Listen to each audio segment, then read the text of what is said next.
A Bíblia diz que um dia para o Senhor é como? E 1000 anos como? Então, aquele que tem sabedoria, pense como o Senhor pensa. Posso ouvir um amém? Amém. Porque se você pensa como o Senhor pensa, você vai estar sempre vigilante. Meu Deus, tem 2 dias que Jesus foi aos céus. Correto? Mas se você pensa somente na visão humana, meu Deus, já fez 12.000 anos que Jesus veio. Já fez mais de 12.000 anos que Jesus foi assunto aos céus e não voltou. Jesus está demorando. Fala para o seu irmão, diga para ele, pense como Deus pensa. Pense como Deus pensa. E quando você pensa que fez 2 dias, segundo Deus, você vai ficar vigilante o tempo todo. É isso que o escritor aos Hebreus está dizendo, porque ainda dentro de um pouco tempo, aquele que há de vir virá e não tardará. É pouco tempo. Para nós é quase 12.000 anos, para Deus 2 dias. Porque Deus não se limita ao nosso dia, Deus não se limita aos dias humanos, ao tempo, à estação humana. A Bíblia diz que um pouco de tempo falta. Para o seu irmão diz assim, falta um pouco de tempo. Tiago capítulo 5, versículo 8 diz: sede vós também paciente, e fortalecei o vosso coração, pois a vinda do Senhor está próxima. Versículo 9, irmãos, não vos esqueceis uns aos outros, para que não sede julgado. Eis que o Senhor está às portas. Querido, olha a preocupação dos homens de Deus. Olha o que a Bíblia nos ensina. Apocalipse capítulo 3, versículo 11. Aqui, o próprio Senhor volta a dizer, ele diz, eis que venho sem demora. Apocalipse capítulo 22, versículo 20, eis que certamente cedo venho. Levante as suas mãos e diga, Maranata. Maranata. Olha. Maranata. Maranata quer dizer o quê? Amém, Senhor Jesus. Você está preparado para isso? Amém. Será que nós estamos preparados para a volta dele? 4 pontos que nós precisamos saber sobre o propósito de Deus para o futuro com a volta de Jesus. Por que Jesus vai voltar? Fala comigo. Pergunta para mim, diga, por que, pastor? Por que, pastor? Porque Deus tem um propósito para o futuro. E um desses propósitos, eu estou doidinho para ver, né? Eu sou louquinho, fascinado para ver esse propósito. Existe uma promessa de Deus para Jesus que diz o seguinte, Filipenses capítulo 2, versículo 4, verso 6 e 8 diz: porque Deus lhe deu um nome que está acima de todos os nomes, para que o nome de Jesus se dobre todo joelho e toda língua confesse que Jesus Cristo é o Senhor, para a glória de Deus.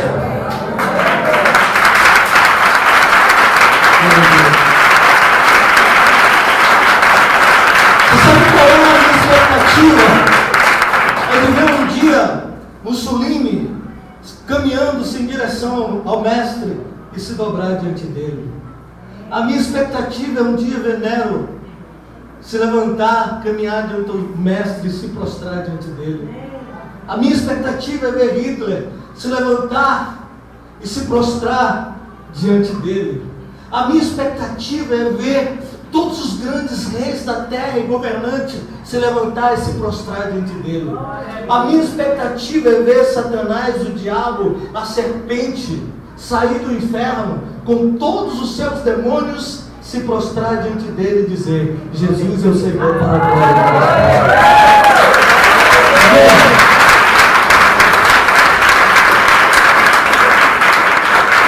Então esse é um dos propósitos para a volta de Jesus. Eu preguei aqui essa semana, queridos, sobre a semente. Eu falei que muitas vezes as pessoas se desviam e põem a culpa nas outras pessoas. Ninguém é culpado por você se desviar. Você é responsável por você mesmo, pela tua vida. A Bíblia diz que cada um dará conta de si mesmo. E um dos propósitos de que Jesus voltará é que Ele vai voltar para trazer a revelação das coisas ocultas. E aí é onde eu e você não devemos nos preocupar com o que o pastor faz, com o que os apóstolos fazem, com o que os diáconos, presbíteros, evangelistas fazem. Não, Deus vai trazer a revelação e por isso Jesus virá. Aquilo que está oculto vai ser revelado. Amém. Por isso que alguém já disse que naquele dia vai haver muita surpresa lá no céu, né? No dia do julgamento. Aquele que você achou que estaria lá, que não estaria, vai chegar lá no céu. Você aqui, né? E aqueles que estiveram no inferno, quando chegar lá, vai dizer: você aqui? Por quê? É um dos propósitos da volta de Jesus. 1 Coríntios capítulo 4, versículo 5 diz: e Ele naquele dia trará à luz as coisas ocultas das trevas e manifestará os desígnios dos corações. Deus vai trazer a juízo. Lá no livro de Zacarias diz que quando Ele vier, pisará os seus pés no Monte Santo e julgará a terra com vara de ferro e equidade, justiça, retidão. Eu tenho pregado, eu tenho ensinado para essa igreja. Eclesiastes capítulo 12, os penúltimos versículos diz que tudo que se tem ouvido, o fiel tema a Deus, guarda os seus mandamentos, porque este é o dever de todo homem, porque Deus há de trazer a juízo toda obra, até tudo que está encoberto, que seja bom ou seja mal. Por isso Jesus virá, Ele vai revelar as coisas ocultas, para julgar cada um segundo as suas obras. O segundo propósito com o qual Jesus voltará é para julgar os vivos e os mortos. 2 Timóteo capítulo 4, versículo 1. E nós muitas vezes temos essa preocupação. João teve essa preocupação. E eu quero relembrar agora aqui, Apocalipse capítulo 5, a Bíblia diz que João viu lá na ilha de Pátimos um livro selado com 7 selos, por dentro e por fora. E a Bíblia diz, meu amado, que ele diz: eu, João, quando vi aquele livro, eu chorei muito. Chorei porque não via na terra nem no céu ninguém digno de abrir o livro e de desatar os seus selos. João Batista sabia que naquele livro estava escrito a justiça dos santos, estava registrado a história dos santos, e agora quem haverá de abrir esse livro? Quem haverá de julgar com retidão as obras dos santos? E aí ele diz: eu, João, chorava muito, porque nem no céu nem na terra ninguém era digno de abrir o livro, nem de desatar os selos. E aí a Bíblia diz, meu amado, eu quero te dizer uma coisa, querido: quando te faltar esperança, o Senhor estará sempre perto de você. O Senhor sempre terá uma palavra certa para a hora certa, para o teu coração desesperançoso. E aí naquele momento a Bíblia diz que um varão se põe do lado de João e diz: João, aleluia, não chore, João, eis aqui o leão da tribo de Judá, a raiz de Davi, que venceu para abrir o livro e desatar os seus selos. O leão da tribo de Judá venceu, aleluia. E aí você pode dizer: mas como será quando eu morrer? Quando será o meu amigo, meu pai, minha mãe, meu irmão, seja lá quem for, como acontecerá? Por isso Jesus vai voltar. 2 Timóteo capítulo 4, versículo 1 diz: conjuro-te, pois, diante de Deus e do Senhor Jesus Cristo, que há de julgar os vivos e os mortos na sua vinda e no seu reino. Jesus vai julgar a todos. O terceiro ponto, o propósito de Deus para o futuro com a volta de Jesus. Jesus voltará para exaltar os que são fiéis a Ele. Olha para o seu irmão e diga para ele: não se preocupe se você não é reconhecido hoje. A tua justiça é vista diante de Deus. Olha o que diz aqui no livro de Judas 1, versículo 14. Eis que é vindo o Senhor com milhares de seus santos. Eis que é vindo o Senhor com milhares dos seus santos. Mas para você estar inserido aqui, nesses milhares de santos, você precisa estar preparado. Você vai ser exaltado, vai. Você será reconhecido, vai. Jesus disse: aquele que vencer, eu darei o direito de que se assente comigo no trono do meu Pai. Aquele que vencer, eu darei o direito que beba da árvore, que beba da água da vida. Aquele que vencer, eu darei o direito que coma do fruto da árvore da vida. Você vai ser exaltado, sim. Talvez hoje você não é reconhecido, mas Jesus vem para exaltar você. Amém. E olha que maravilha o que Judas diz. Judas diz que o Senhor virá com os seus santos. Esses santos aqui não são os anjos. Fala para o seu irmão: é eu, é você. Você acredita? Dá uma salva de palmas ao Senhor. Você será exaltado por nós.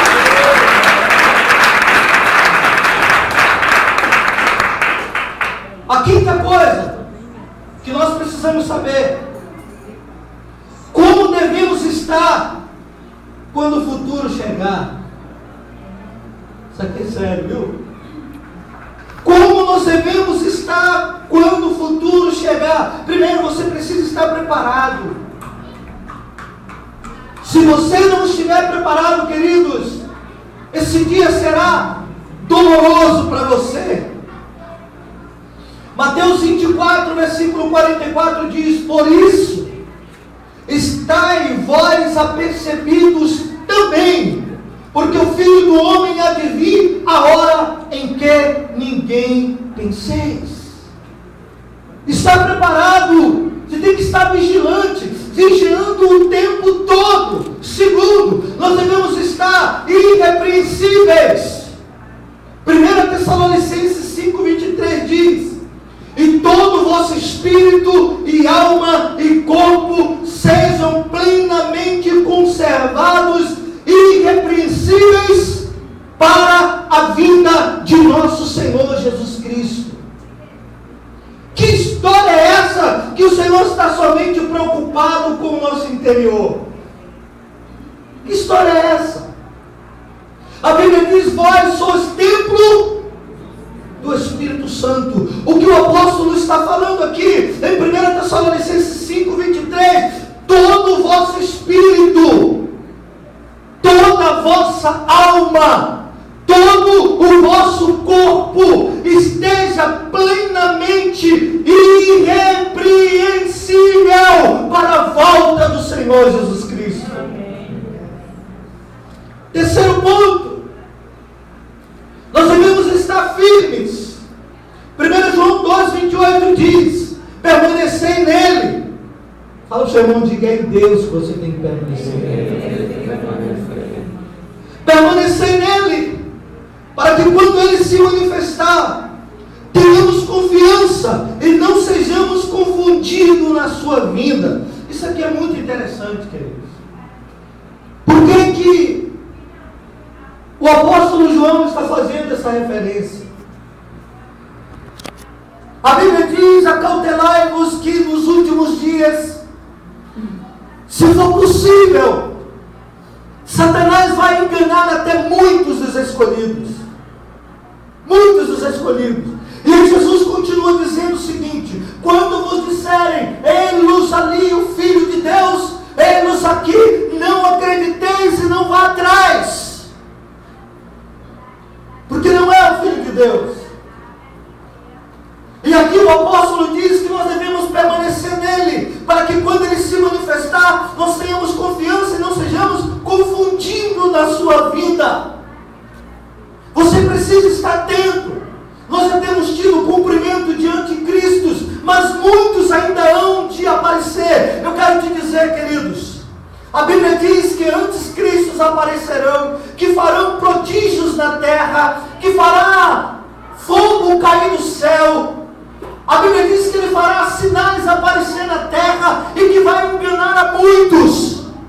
Mas a Bíblia diz o seguinte, meu amado, que o Filho do Homem não pisará mais nessa terra. Ele aparecerá nas nuvens, cercado de anjos e arcanjos. A trombeta de Deus soará e os mortos em Cristo ressuscitarão primeiro, e nós, os vivos e ficados, seremos arrebatados para encontrar com ele. Portanto, muito cuidado para que você não seja enganado. Olha o que eu estou dizendo. Ele aparecerá fazendo sinais, prodígios e maravilha na terra. E muitos dirão, esse é o Cristo. E não é. Portanto, o apóstolo disse, permaneça nele. Levante suas mãos e diga, eu vou permanecer em Jesus. Em Jesus. A penúltima coisa que nós precisamos saber, que recompensa estão guardadas para os fiéis no futuro. Nós ficamos muito preocupados. Muitas vezes nós fazemos, entre aspas, muito para Deus, que nós fazemos não é nada, mas dentro da visão humana que eu estou falando, nós achamos que nós fazemos muito para Deus, e que muitas vezes nós não somos reconhecidos pelos homens, né? Nós nos achamos injustiçados, até diante do Senhor mesmo. Quantos acham que tem achado que o Senhor não valoriza a sua fidelidade nos dízimos e oferta, que o Senhor não valoriza a sua estadia na igreja, que o Senhor não valoriza você ler a Bíblia, que o Senhor não valoriza você jejuar, você orar, você buscar a face do Senhor? Quantos acham, quantos pensam assim? Mas eu quero dizer uma coisa para você, querido: existe uma recompensa para você nos céus. Pedro, quando largou a sua empresa de pesca, largou tudo que ele tinha, seu barco, tudo para trás, e aí surge uma preocupação na cabeça de Pedro. E o bom de Pedro é que ele foi para a pessoa certa, ele não se lamentou com ninguém. É verdade, pastor? Ele foi e ele começa a pensar: mas será que valeu a pena eu deixar meus empregados para trás, meu barco de pesca, sair atrás de um homem cabeludo, barbudo, que chega dizendo que é o Filho de Deus? O cabra que chegou lá e diz: venha, me siga. Eu larguei tudo e segui esse cabra. Será que vale a pena? Quantas vezes nós questionamos a Deus, né? Será que vale a pena continuar sendo fiel? Será que vale a pena? Será? Quando serás? Mas o Senhor lhe diz nessa noite: haverá recompensa para você. E aí Pedro questiona: Senhor, nós largamos tudo, pai, mãe, irmão, barco, empresa, tudo para servir o Senhor. O que é que nós vamos ganhar? Isso é normal, isso é natural. O que é que nós vamos receber? Jesus olha para Pedro e diz: em verdade eu te digo, aqui na terra nada, mas lá no céu 100 vezes mais. Mas, queridos, existe um banquete eterno para você. Você crê nisso? Diga glória a Deus. Glória a Deus. Lucas capítulo 12, versículo 37 diz: bem-aventurado aqueles servos, os quais, quando o Senhor vier, achar vigiando.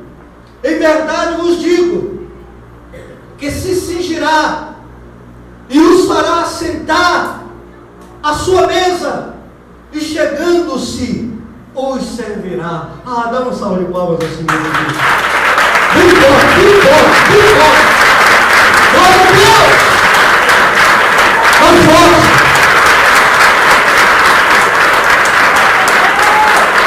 Glória a Deus. Deixa eu te explicar isso aqui. O quanto isso é maravilhoso. Olha que glória, olha que honra, olha que recompensa espetacular, extraordinária.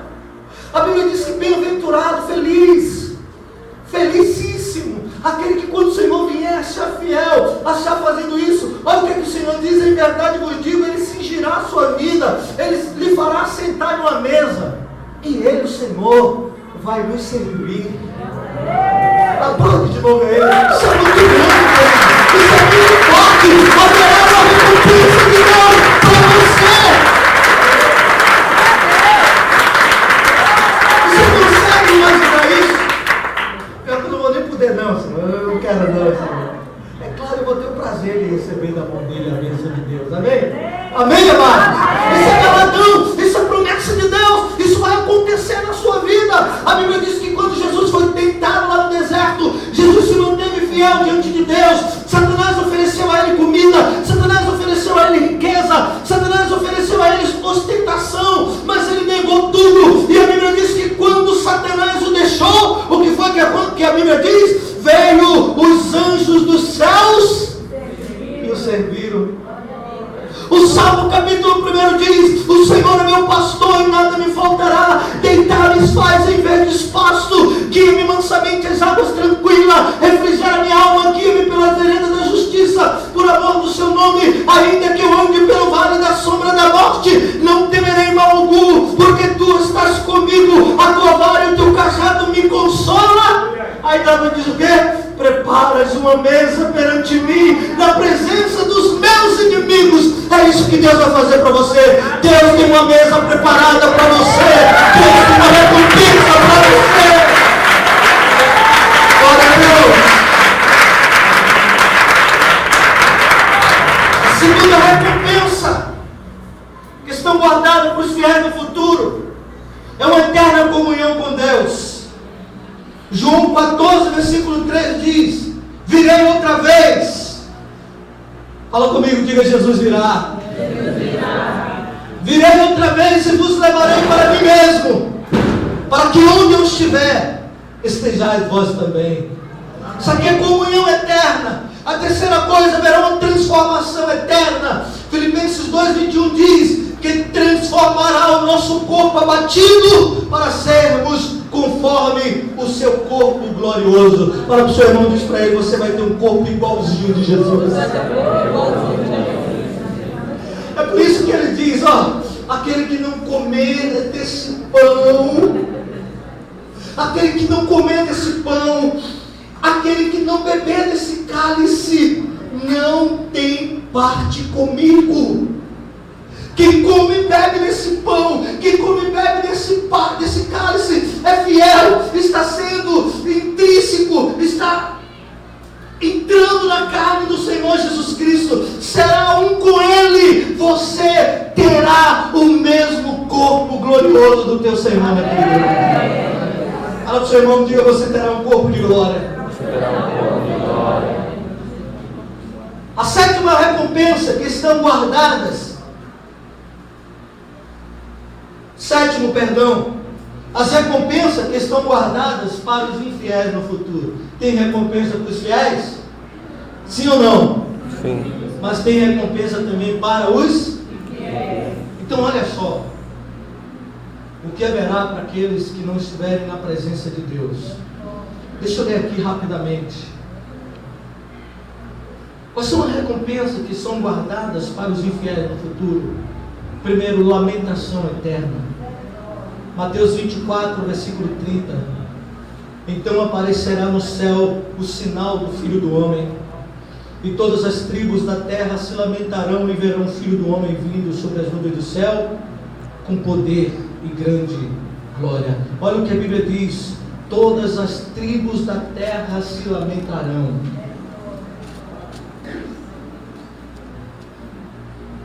Haverá vergonha eterna. Marcos capítulo 8, versículo 38 diz: Porquanto qualquer que dentre esta geração adúltera e pecadora se envergonhar de mim e das minhas palavras, também o Filho do Homem se envergonhará dele quando vier na sua glória e na glória de seu Pai com os santos anjos.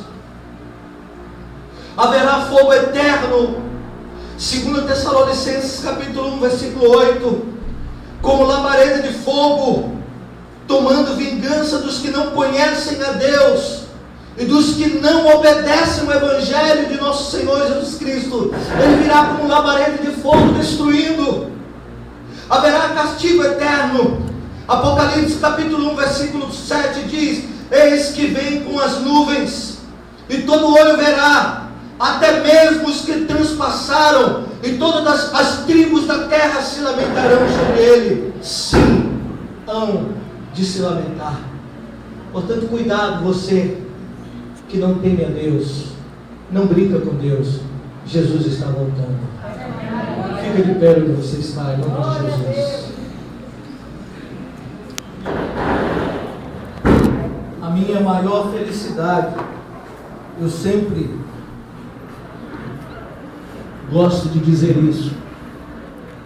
A Bíblia diz que ninguém será tomado por inocente. Ontem a Jane me fez uma pergunta, foi, Jane, pastor, como é que um jovem é criado dentro da religião candomblessista e ele é criado naquele ritual ali dentro?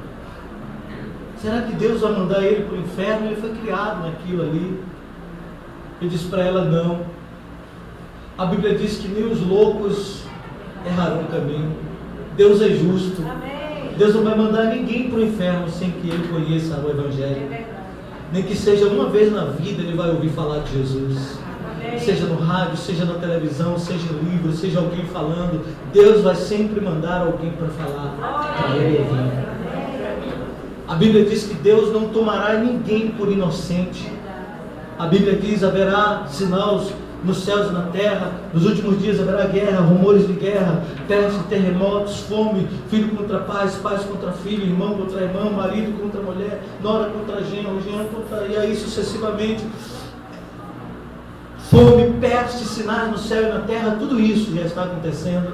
Mas olha o que Jesus disse: ainda não é o fim. Quando o Evangelho do Reino for pregado a toda criatura, então virá o fim. Por que Jesus não veio ainda? Porque muitos ainda faltam ouvir o Evangelho. Verdade.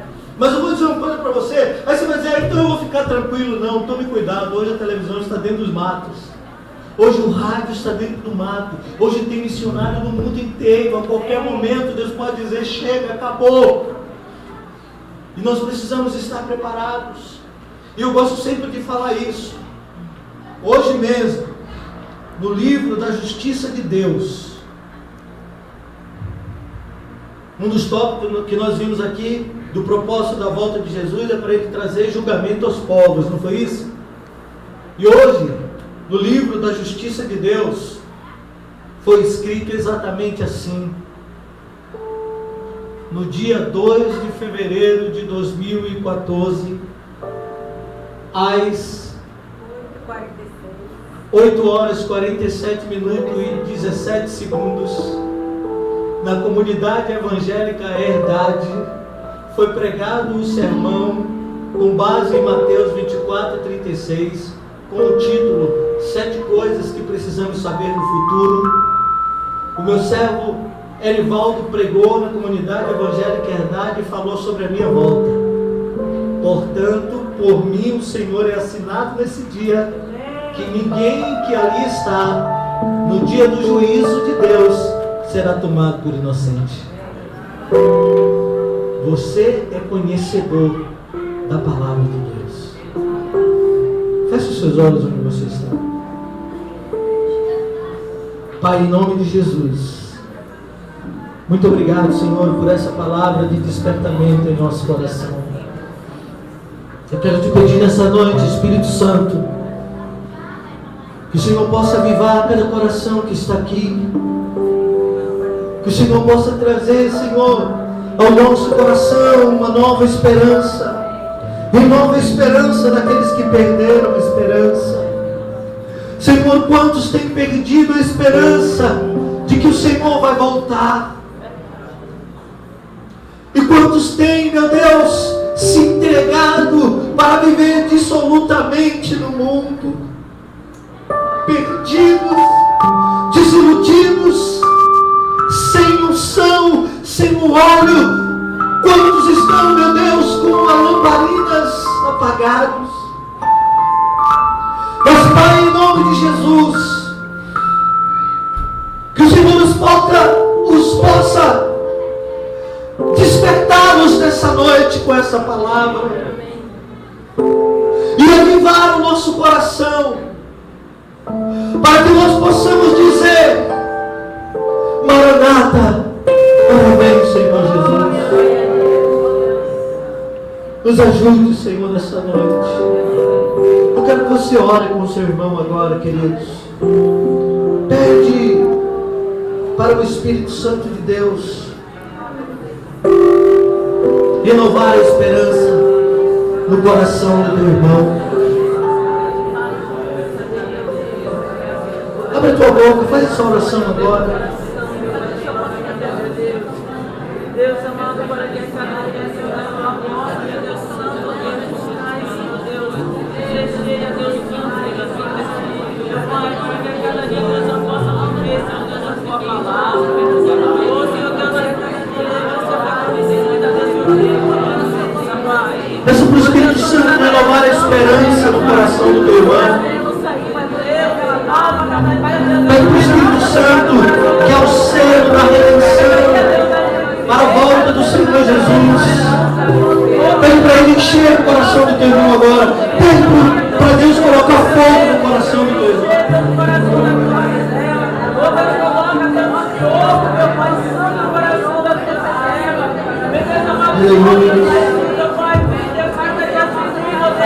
Não vale a pena, meu amado, você desistir. Não vale a pena você parar. Não vale a pena você desistir. Permaneça firme. Porque não vale somente você vir. Não vale somente você andar. O que vai valer a pena é você chegar no final. O que vai valer a pena é você chegar como vencedor. E aí sim, naquele grande dia, você vai dizer: Senhor, valeu a pena. Valeu a pena sofrer. Valeu a pena padecer. Valeu a pena, Senhor. Valeu a pena você dar isso agora.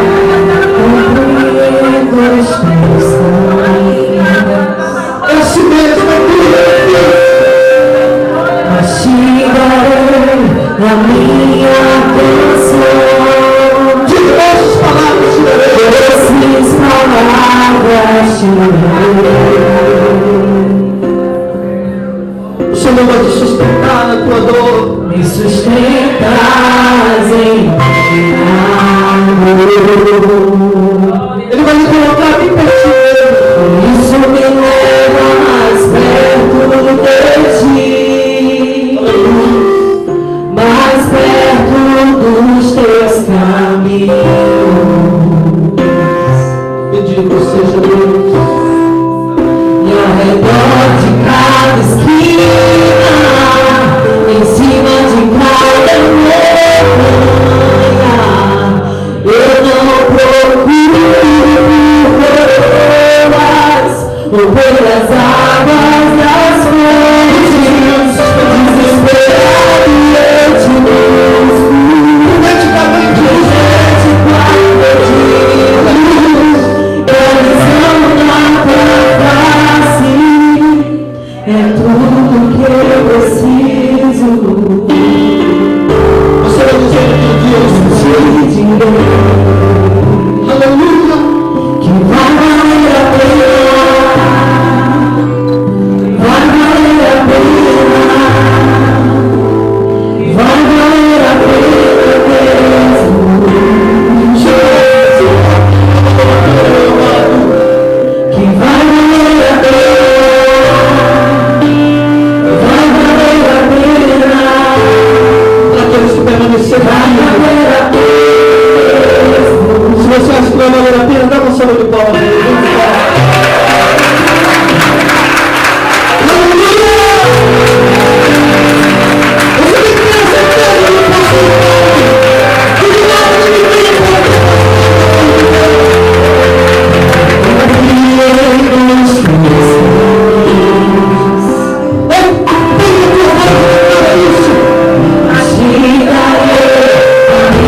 valeu a pena.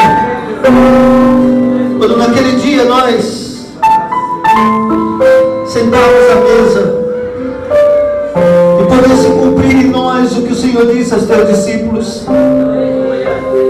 esta é a minha última ceia com vocês, até que se assente comigo lá nos céus diante do meu Pai.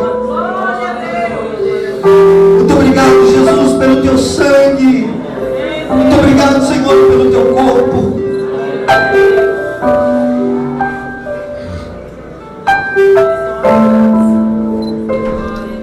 Nós poderemos dizer aqui, Senhor, valeu a pena. Valeu a pena negarmos o pecado, o mundo, os prazeres da carne, para poder fazer parte do teu corpo. Valeu, Jesus. Obrigado, Jesus, por esse momento. Nós estamos agora aqui nesse momento profético e queremos participar do teu corpo e do teu sangue.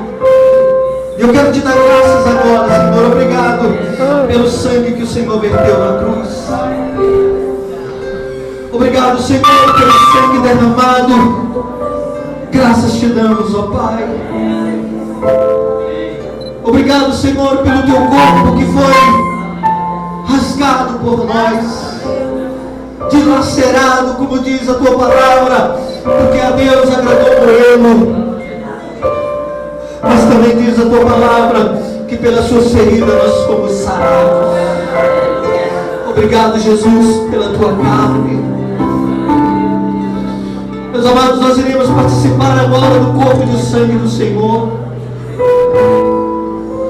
E você que está em comunhão com Deus, você que está em comunhão com a tua igreja, com o teu pastor, com o Espírito Santo,